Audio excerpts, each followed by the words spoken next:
Hello friends, ডোনাস কিচেনে নতুন একটা রেসিপিতে আপনাদের সবাইকে স্বাগত। আজকে আমি ওটস ব্যানানা স্মুদি দেখাবো, যেটা ব্রেকফাস্টে বা যে কোনো সময়ই এই স্মুদিটা বানিয়ে নেওয়া যাবে খুব সহজেই।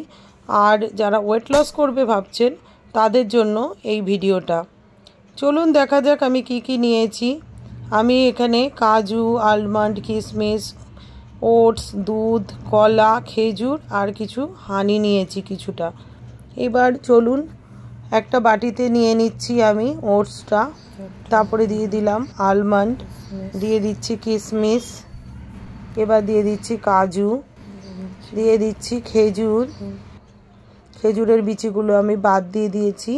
এবার আমি দুধটা দিয়ে দিলাম, এক বাটি দুধ যেটা নিয়েছিলাম ওটা দিয়ে দিলাম, দিয়ে ভালো করে কিন্তু আমি মিশিয়ে নিচ্ছি।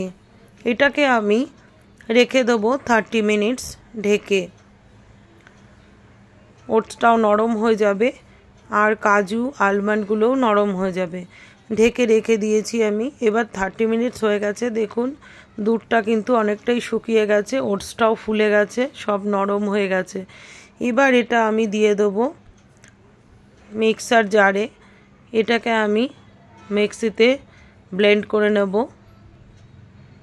দিয়ে দিলাম। এবার এর মধ্যে দিয়ে দিচ্ছি আরও কিছুটা দুধ, দিয়ে এবার দিয়ে দিচ্ছি আমি হানি, 1 চামচের মতো হানি দিয়ে দিলাম। দিয়ে কিন্তু এটা ব্লেন্ড করে নিয়েছি।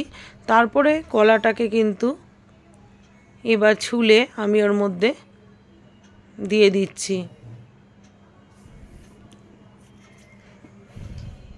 কলাটা দেওয়ার পরে আবার কিন্তু আমি পেস্ট করে নিলাম। দেখুন স্মুদি আমার একদমই রেডি হয়ে গেছে। এইবার আমি ঢেলে নিচ্ছি গ্লাসে।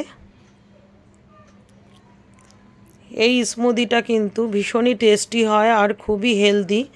এবার দেখুন ঢেলে নিয়ে ওপর থেকে কিছুটা কলা দিয়ে দিলাম, তারপরে দিয়ে দিচ্ছি কিছুটা হানি, দেখতে সুন্দর লাগবে বলে ওপর থেকে এভাবে দিয়ে দিচ্ছি। আমার স্মুদি কিন্তু একদম রেডি হয়ে গেছে। কেমন লাগলো অবশ্যই জানাবেন। আসবো পরের কোনো ভিডিও নিয়ে। ধন্যবাদ।